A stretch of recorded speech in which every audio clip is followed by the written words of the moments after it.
55 নম্বর অঙ্ক কি বলেছে, মান বার করতে বলেছে।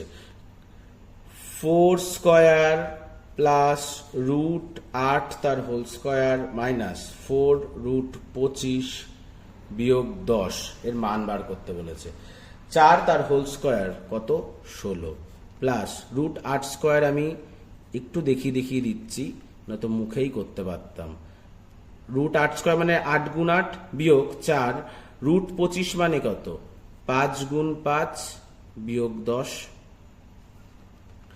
16 যোগ রুটের ভিতরে দুটো সংখ্যা থাকলে একটা সংখ্যা বেরায় বিয়োগ 4 গুণ রুটের ভিতরে দুটো সংখ্যা থাকলে একটা সংখ্যা বেরায় বিয়োগ 10। তাহলে কত, 16 যোগ 8 বিয়োগ 20 বিয়োগ 10। 16 আর 8-এ 24 বিয়োগ 20 বিয়োগ 10। 24 আর বিয়োগ 20 কত, 4 বিয়োগ 10 সমান সমান -6। অপশন এ সঠিক উত্তর।